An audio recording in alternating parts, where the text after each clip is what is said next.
अस्सलाम वालेकुम स्टूडेंट्स। आज हम first year chemistry chapter number 4 का लास्ट टॉपिक पढ़ने जा रहे हैं। इसमें हम एवोगैड्रोस नंबर को कैलकुलेट करेंगे।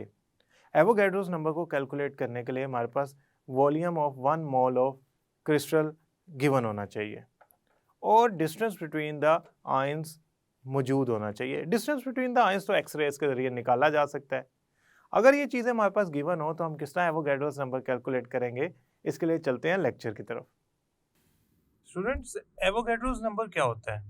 एवोगैड्रोस नंबर एक्चुअली एक मोल सब्सटेंस के अंदर मौजूद नंबर ऑफ पार्टिकल्स होते हैं जो कि 6.02 10⁻23 पार्टिकल्स के इक्वल होता है। इसको हम एवोगैड्रोस नंबर भी कहते हैं। ये किसी भी सब्सटेंस के एक मोल के अंदर मौजूद अमाउंट ऑफ पार्टिकल्स हैं। अब बात यूं है कि एवोगैड्रोस नंबर कैलकुलेट तो बहुत से तरीकों से किए जाते हैं। उनमें से एक ऐसा मेथड है जिसमें हम क्रिस्टलाइन सॉलिड्स के जरिए मैथमेटिकली एवोगैड्रोस नंबर कैलकुलेट करते हैं और इसकी एक्यूरेट वैल्यू प्रोड्यूस होती है। So what we are going to do in this lecture is calculate Avogadro's number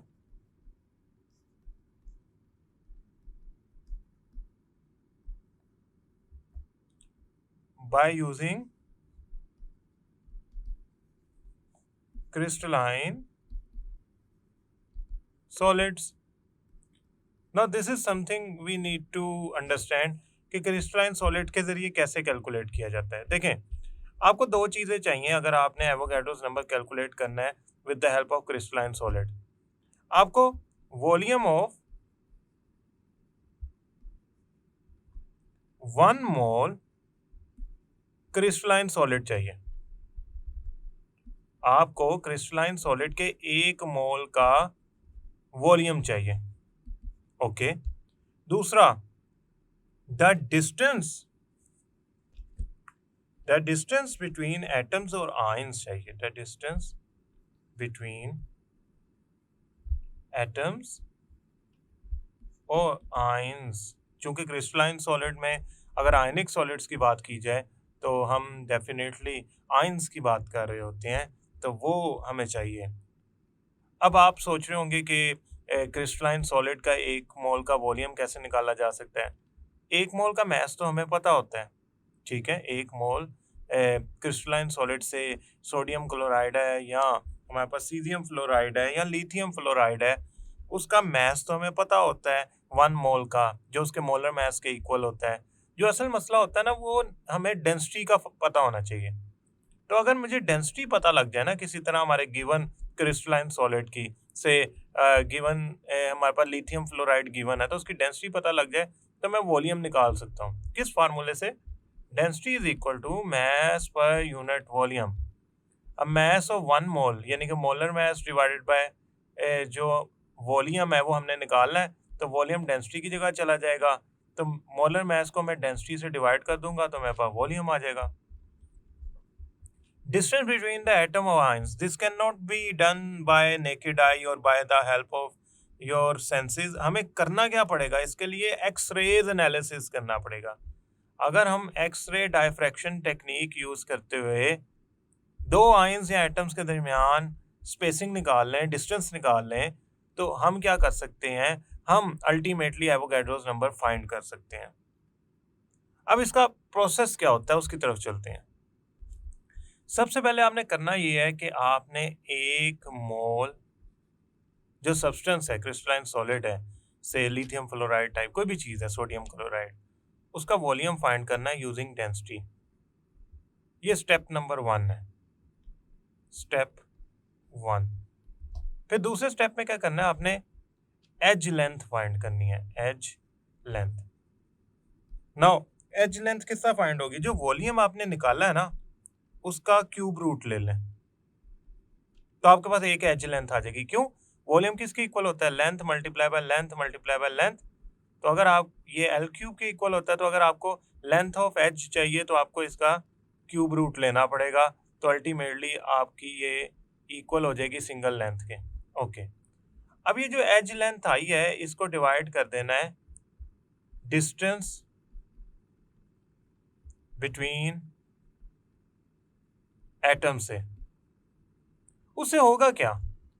number of ions आ जाएंगे या एटम्स आ जाएंगे, नंबर ऑफ एटम्स और आयंस आ जाएंगे उस पूरी एज लेंथ में से। आपका एज लेंथ मिलके बना है सोडियम क्लोराइड से, तो सोडियम क्लोराइड कितने हैं उस एक लेंथ के अंदर, वो सारे आ जाएंगे। जब वो सारे आ जाएंगे तो आपने क्या करना है, उसे 2 से डिवाइड कर देना है, जो वैल्यू आएगी। क्यों? जो आपका सॉलिड बना है वो असल में 2 आयन से मिलके बना है ना, तो एज लेंथ के अंदर 2 टाइप्स ऑफ आयन आएंगे, तो आपका जो आंसर आएगा वो एवोगैड्रोस नंबर आ जाएगा।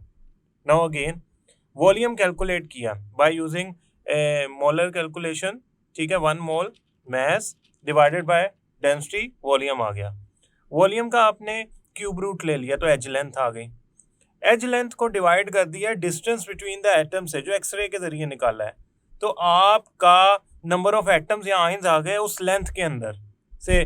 फॉर एग्जांपल वॉल्यूम में एज लेंथ जो है हमारी, उसके अंदर यहाँ से लेकर यहाँ तक जो मौजूद आयंस है वो आ गए। अब वो फॉर एग्जांपल सोडियम क्लोराइड है या हमारे पास लिथियम फ्लोराइड है, तो उसमें 2 आयंस है ना, एक एज लेंथ के अंदर की तादाद आई है, तो मैंने तो एक आयंस की फाइंड करनी है, तो एक आयन के लिए मैं 2 से डिवाइड कर दूंगा, तो वो मेरे पास एवोगैड्रोस नंबर आ जाएगा।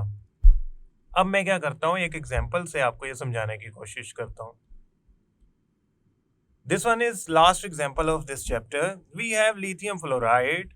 हमारे पास डाटा क्या है? हमारे पास डाटा ये है कि we have lithium fluoride as a ionic compound, और उसकी जो डेंसिटी है वो है 2.65 ग्राम cm3, और ये अल्टरनेट लिथियम फ्लोराइड आयन से मिलके बना हुआ है, और जो डिस्टेंस बिटवीन द आयंस है, डिस्टेंस बिटवीन आयंस है वो 2.01 एमस्ट्रॉन्ग है। एमस्ट्रॉन्ग का मतलब है 2.01 10⁻⁻10 मीटर या 10⁻⁸ सेंटीमीटर। एवोगैड्रोस नंबर की डिमांड है। डिमांड क्या है हमारे पास? रिक्वायरमेंट क्या है? रिक्वायर्ड क्या है हमसे? एवोगैड्रोस नंबर फाइंड करें। तो चलते हैं स्टूडेंट सॉल्यूशन की तरफ।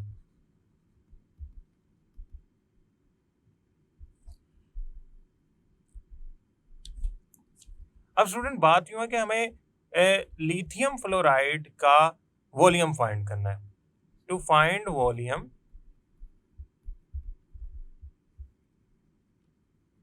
हम जो फार्मूला यूज करेंगे वो होगा D is equal to m/v। अब ये वॉल्यूम 1 मोल का फाइंड करना है, तो मेरे पास जो स्मॉल m है, mass, any mass that becomes a molar mass. So मैं इसको जरा रिफाइन कर लेता हूँ फार्मूले को। D is equal to capital M/v। v d की तरफ चला गया, v d की तरफ चला गया। अब ये चूंकि मेरे पास आयनिक कंपाउंड है, लिहाजा मैं इसको मोलर मैस या मॉलिक्यूलर मैस नहीं कहूंगा, मैं इसे फार्मूला मैस कहूंगा। उसकी वजह कि आयनिक कंपाउंड का फार्मूला मैस होता है, आयनिक कंपाउंड का मॉलिक्यूलर मैस नहीं होता। सो मैंने ये एक्सचेंज कर लिया, v आ गया इधर, कैपिटल M यानी कि formula mass divided by density आ गया। अब लिथियम फ्लोराइड का फार्मूला मैस क्या होता है ये जरा देखते हैं। लिथियम फ्लोराइड, लिथियम का जो मैस होता है वो होता है 6.939, और फ्लोरीन का जो मैस होता है वो होता है तकरीबन 18.99। सो मेरे पास जो आंसर आया इसका वो आया 25.9374। अगर ये मैं फ्लोरीन का पूरा मैस लिख लूंगा तो वो आएगा 18.9984। समहाउ ये आया 25.9374 ग्राम पर मोल। अब आप सोच रहे होंगे कि मैं इतनी छोटी वैल्यूज को राउंड ऑफ क्यों नहीं कर रहा। देखिए मैं करने जा रहा हूँ Avogadro's number calculate. Avogadro's number जो होता है ना वो हाई प्रिसीजन पे वैल्यूज यूज करने पे आता है। अगर आप राउंड ऑफ करना शुरू कर देंगे ना इस क्वेश्चन के शुरू में, तो आपका एक्यूरेट राउंड ऑफ करने के बाद आंसर नहीं आएगा। सो प्रिसीजन मेंटेन रखने के लिए मैं इनके जो मैसेज हैं वो एग्जैक्ट लिख रहा हूँ डेसिमल्स के साथ, रादर देन के मैं राउंड ऑफ करूँ। सो अगर सही कहा जाए तो 18.9984 पूरा मैथ्स लिख देता हूँ ताकि आपके लिए भी आसानी हो जाए। अब ये आ गया मोलर मैस 25.9374। बाकी मोलर कैलकुलेशन में आप कर सकते हैं राउंड ऑफ, मगर इसमें नहीं आपने करना क्योंकि ये बड़ी प्रिसाइज कैलकुलेशन है। डेंसिटी हमारे पास गिवन है 2.65 ग्राम पर सीएम क्यूब। अब मेरे पास जो आंसर आएगा, वॉल्यूम आएगा, वो आएगा 9.788 सीएम क्यूब फॉर 1 मोल, यानी कि 1 मोल का वॉल्यूम आया। 1 मोल का तो वॉल्यूम आ गया मेरे पास। Volume of 1 mole lithium fluoride is equal to 9.788 cm cube. अब आप कहेंगे एज लेंथ फाइंड करें सर, दूसरा स्टेप है एज लेंथ फाइंड करें। एज लेंथ कैसे फाइंड होती है? वॉल्यूम का क्यूब रूट लेने से। अब वॉल्यूम का क्यूब रूट लेना हो तो मैं वॉल्यूम की वैल्यू लिखता हूँ 9.788। Now there comes the answer 2.139 centimetre. देखिए ना, जो क्यूब होगा वो वॉल्यूम अगर क्यूब है तो उसमें 3 लेंथ मल्टीप्लाई होके पूरा वॉल्यूम बना रही होंगी। तो लिथियम फ्लोराइड को मैं क्यूब कंसिडर कर रहा हूँ तो उसमें एक लेंथ जो होगी वो क्यूब रूट ऑफ वॉल्यूम होगी। ये एज लेंथ आ गई मेरे पास। अब एज लेंथ को मैंने क्या करना है, डिवाइड कर देना है किससे? द डिस्टेंस बिटवीन आयन से। Now we will divide edge length by distance between ions। अब मेरे पास उससे क्या आएगा? उस में सब मैंने एज लेंथ जो आई है 2.139 सेंटीमीटर, उससे डिवाइड करना है डिस्टेंस बिटवीन द आयन। अब डिस्टेंस बिटवीन द आयन जो गिवन था वो एमस्ट्रॉन्ग में गिवन था। मैं उसे क्या करता हूँ, सेंटीमीटर में कन्वर्ट कर लेता हूँ ताकि मेरी जो लेंथ ऑफ एज आई है उससे ये डिस्टेंस जो है मुताबिकत रखे यूनिट में। तो ये हो गया 10⁻⁸ मीटर सेंटीमीटर सॉरी। तो अब मैं इसको ऐसा करता हूँ, वापस लिखता हूँ 2.01 10⁻⁸ सेंटीमीटर। अब इससे आएगा क्या? इसमें असल में नंबर ऑफ लिथियम फ्लोराइड यानी कि लिथियम आयंस और फ्लोराइड आयंस आ जाएंगे इन 1 एज लेंथ। फॉर एग्जांपल ये पूरी एज लेंथ है, इसमें lithium fluoride, lithium fluoride, lithium fluoride, lithium fluoride, lithium fluoride ions जुड़े हुए हैं। आप इस पूरी लेंथ को डिवाइड कर दें the distance between the ion से, तो आपके पास ये नंबर ऑफ यूनिट्स या लिथियम फ्लोराइड आयंस की तादाद आ जाएगी इसमें। तो ये क्या आई? ये आई हमारे पास 1.064 10⁸ नाउ स्टूडेंट, ये एक एज लेंथ में आई है। हमने तो पूरे 1 मोल के क्यूब के अंदर फाइंड करनी है ना, हमारा तो 1 मोल का क्यूब है पूरा। तो नाउ फाइंड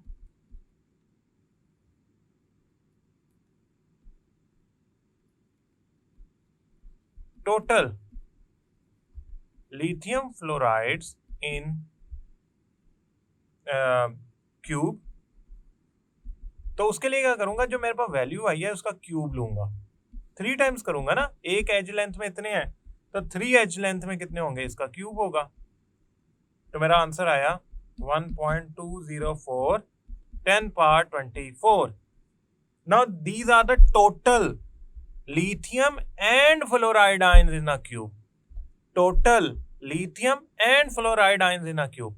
अब आप कहेंगे सर 1 मोल में लिथियम और फ्लोराइड आयन बराबर तादाद में होंगे, इसका मतलब ये है कि अगर if you want to only calculate lithium ion in 1 mole they should be equal to Avogadro number, क्योंकि 1 मोल में किसी भी कंपोनेंट आयन के एटम की जो तादाद होती है वो एवोगैड्रो नंबर के इक्वल होती है। सो लेट्स फाइंड लिथियम या fluoride ion. Lithium ion find कर लें इन ए क्यूब। उसके लिए क्या करना पड़ेगा, ये जो मेरे पास दोनों आयंस की वैल्यू आई है, इसे 2 से डिवाइड कर दूंगा तो एक आयन की आ जाएगी 1.204 10 power 24 divided by 2 lithium ion number quantity, तो ये आंसर आएगा 6.02 10 रेज़ टू पावर 23। सो आपने देखा ये एवोगैड्रो नंबर के इक्वल आ गया लिथियम का नंबर जब 1 मोल वॉल्यूम यूज करते हुए मैं कैलकुलेट किया।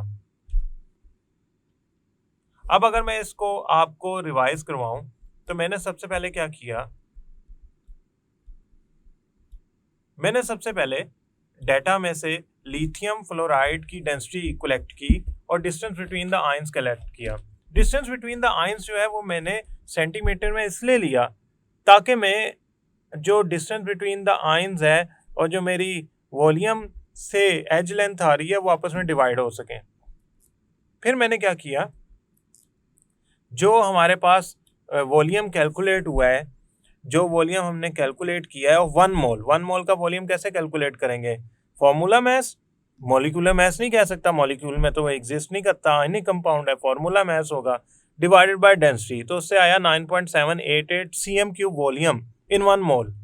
तो वहां से एज लेंथ निकाल ली, एज लेंथ को मैंने डिवाइड कर दिया डिस्टेंस बिटवीन द आयंस पे।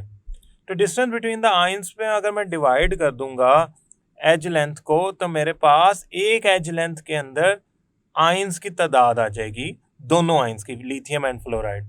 अगर मैं सारे क्यूब के अंदर फाइंड करना चाहता हूं तो मुझे क्या करना पड़ेगा, इस वैल्यू का क्यूब लेना पड़ेगा। क्यों, देखें अगर मैं ये क्यूब बनाता हूं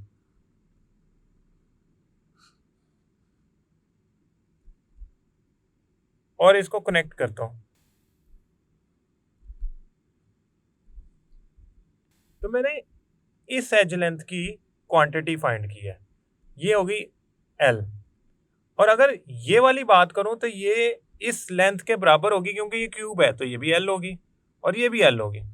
तो अगर मैं इन तीनों का क्यूब ले लूं, यानी कि L मल्टीप्लाई बाय L कर लूं, या आसान लफ्जों में इनका क्यूब ले लूं, तो मेरे पास वॉल्यूम के अंदर मौजूद टोटल, इस पूरे क्यूब के अंदर मौजूद टोटल आयंस आ जाएंगे।